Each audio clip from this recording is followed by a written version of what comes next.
नमस्कार। मैं हूं संजीव श्रीवास्तव। आप देख रहे हैं 4 PM न्यूज नेटवर्क।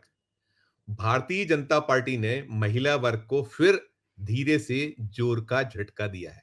जी हां, प्रधानमंत्री नरेंद्र मोदी हो या उनकी पूरी की पूरी टीम, हर चुनाव में महिलाओं के लिए अनेक लोक लुभावनी घोषणाएं, चाहे चुनाव लोकसभा के हों, आम चुनाव हों या फिर राज्यों के चुनाव, राज्य विधानसभाओं के चुनाव या फिर और स्थानीय सरकारों के चुनाव, हर बार भारतीय जनता पार्टी बढ़ चढ़कर बहुत सारी घोषणाएं करती है, ऐलान करती है। अभी हम लगातार देख रहे हैं, दिल्ली में चुनकर आई है बीजेपी, वहां जो केजरीवाल राज समाप्त हुआ है, दौर समाप्त हुआ है। लेकिन जो महिलाओं को लेकर वादे थे, कई वादों को लेकर बीजेपी अब कटघरे में, खास तौर पर वो जो लाडली बहना योजना है, वो शर्तों के साथ लागू की गई है। जमकर बीजेपी को ट्रोल किया जा रहा है, आड़े हाथों लिया जा रहा है, और जो विपक्ष है वहां, उसने तो लिया ही लिया है। ऐसे ही महाराष्ट्र में जो बहनें हैं, लाडली बहनें, उन्हें वहां लाड़की बहना के नाम से वो शुरुआत की गई थी। उसको लेकर घोषणाएं की गई थी। चुनाव के दौरान जो महाराष्ट्र राज्य विधानसभा के चुनाव हुए तो शानदार जीत वहां दर्ज हुई है। लेकिन अब तक वहां वो फलीभूत योजना नहीं हो पाई है। कुछ ना कुछ इफ एंड बट चल रहा है, हर्डल हैं, रोड़े हैं। मैं बात करता हूं मध्य प्रदेश की। इस जो योजना है, ये जो लाडली बहना योजना का जो जन्मदाता वो मध्य प्रदेश राज्य था, और मध्य प्रदेश राज्य में शिवराज सिंह चौहान जब मध्य प्रदेश के मुख्यमंत्री थे और 2023 के विधानसभा चुनाव जब आ रहे थे निकट, तब उन्होंने यहाँ एक गेम खेला था, एक दांव खेला था, जो जबरदस्त तरीके से सफल साबित हुआ था। और पूरे का पूरा जो खेल था मध्य प्रदेश में 2023 के विधानसभा चुनाव में, मानकर चला जा रहा था, जब ये शुरुआत हो रही थी चुनाव की, एक जमावट हो रही, तब माना जा रहा था कि इस बार अब भारतीय जनता पार्टी नहीं आ पाएगी, यानी 2023 में नहीं आ पाएगी। लेकिन जैसे ही शिवराज सिंह चौहान ने वो दांव खेल दिया था लाडली बहना वाला, तो वो उसने जबरदस्त सफलता पाई थी। और शिवराज सिंह चौहान हर चुनावी जितनी सभाएं होती थी या उसके पहले जो भी आयोजन होते थे, चुनाव की जो जमावट हो रही थी, तब वो बार-बार कहते थे कि 1000 हम दे रहे हैं, फिर हम 1250 करेंगे, फिर 1500 करेंगे, 1750 करेंगे, 2000 किया जाएगा, 2250 करेंगे, 2500 करेंगे, 2750 होगा और 3000 रुपए दिया जाएगा। साल भर से ज्यादा हो चुका है। अभी जो ये नई सरकार है मध्य प्रदेश में, जो मोहन यादव की अगुवाई वाली भारतीय जनता पार्टी की सरकार है, 11 महीने से कुछ ज्यादा का वक्त, माफ कीजिएगा, साल भर से ज्यादा का वक्त मोहन यादव सरकार को हो रहा है। और ऐसे ही शिवराज सिंह चौहान ने जो राज्य विधानसभा के चुनाव थे, मध्य प्रदेश राज्य विधानसभा के, उसके ठीक पहले 6-7 महीने पहले वो स्कीम को लागू किया था। तब 1000 से शुरुआत हुई थी, बाद में 1250 हुआ था। और अब मोहन यादव को 1 साल से ज्यादा वक्त हो चुका है, समय हो चुका है, सवा साल के लगभग का वक्त हो रहा है। तो वो 1250 से 1500 और 1750, 2000, जैसा कि शिवराज सिंह चौहान की घोषणा थी, और फिर बढ़ता जाना था वो। उन्होंने कहा था कि फिर 2250, 2500, 2750 और 3000 तक ले जाएंगे। वो सब तो छोड़ दीजिए। लाले पड़े हुए हैं, मुश्किल में है, कठिनाई में है। दरअसल बुधवार को मोहन यादव सरकार का दूसरा बजट पेश हुआ है। आज उन्होंने बजट पेश किया है। 4.21 लाख करोड़ से कुछ ज्यादा का बजट है। लेकिन खजाने के हाल खस्ता है, हाल बुरे हैं।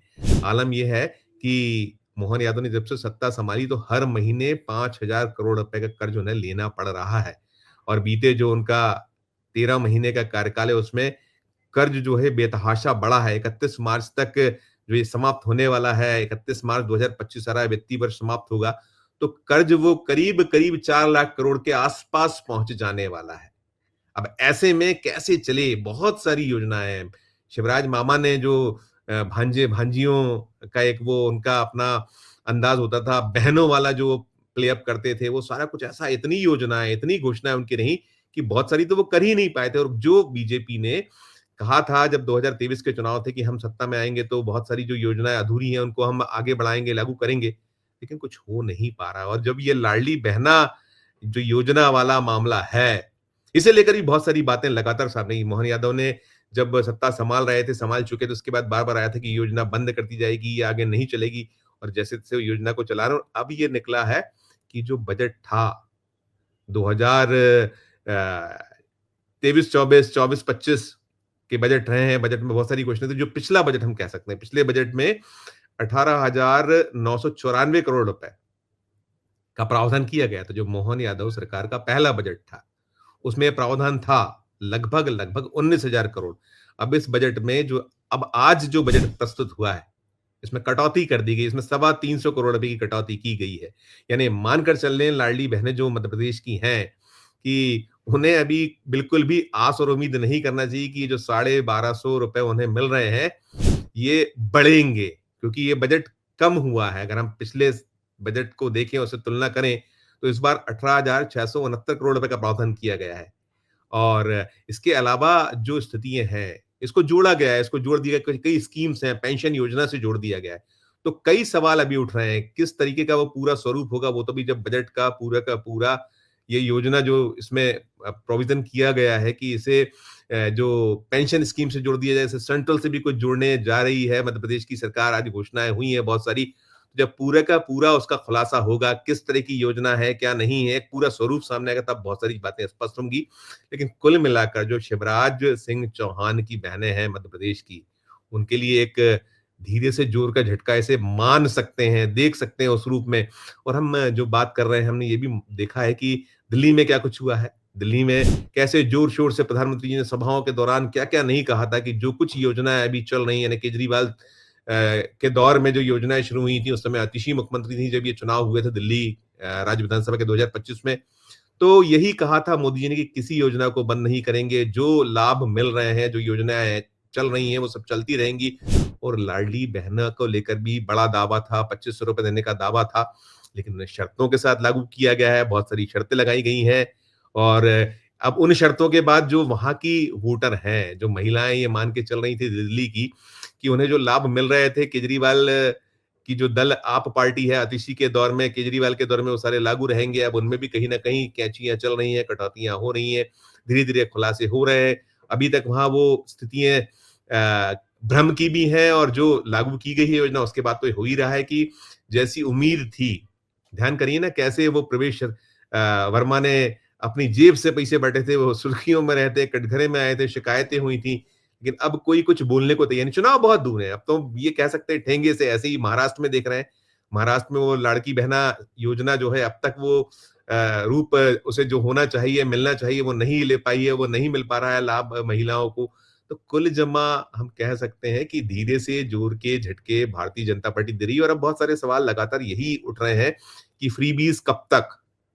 कैसे चलेगा राज्य? कैसे बेतहाशा कर्जों में डूबे हुए हैं सारे के सारे राज्य, और खुद जो केंद्र की सरकार है, केंद्र की सरकार पे भी 220 लाख करोड़ के कर्जे, और हर राज्य में यही स्थिति है। बहुत बड़े-बड़े कर्ज हैं, उनका जो आय है, जो राजस्व की प्राप्तियाँ होती हैं, बहुत बड़ा हिस्सा तो सिर्फ़ और सिर्फ़ ब्याज पर जा रहा है। तो ऐसे में कैसे समायोजन किया जाए? कैसे कहाँ कटौती की जाए? बहुत सारे सवाल हो रहे हैं। कैसे विकास के कार्यों को रोका जाए? प्रधानमंत्री नरेंद्र मोदी जी कहते ही हैं कि सबका साथ, सबका विकास, सबका विश्वास, सबका प्रयास फ़लसफ़ा नारा होता है। लेकिन अभी जो ये भारतीय जनता पार्टी के जो दावे रहे हैं, जो वादे रहे हैं, उन वादों में पलीता लगता नज़र आ रहा है। वो सब जो चुनावी जुमले होते हैं, उस तरीके से उन पर कहीं उसे देखा लिया जा रहा है, और ये माना जा रहा है कि आने वाले दिनों में ये जितनी भी योजना, और जहाँ-जहाँ भारतीय जनता पार्टी सत्ता में है, उसमें कौन-सी योजनाएँ निरंतर रह पाएँगी, नहीं रह पाएँगी, क्या कुछ होगा? बहुत सारे सवाल हो रहे हैं। लेकिन अभी जो मध्य प्रदेश की सरकार का आज जो बजट आया है, आज 12 मार्च का दिन है, आज बजट पेश किया है। यहाँ जो डिप्टी सीएम हैं, उनके पास वित्त महकमा भी है, जगदीश देवड़ा ने कई घोषणा, उन्होंने नया कर तो कोई नहीं लगाया, लेकिन कुछ राहत भी नहीं मिली है। लेकिन ये जो बजट में कटौतियाँ हुई हैं, तो ये दिखला या बतला रही कि मध्य प्रदेश के खजाने के हाल भी वैसे ही हैं जैसे अन्य राज्यों के हैं या केंद्र की सरकार के हैं। तो ये लाडली बहनों के लिए झटका तो है ही।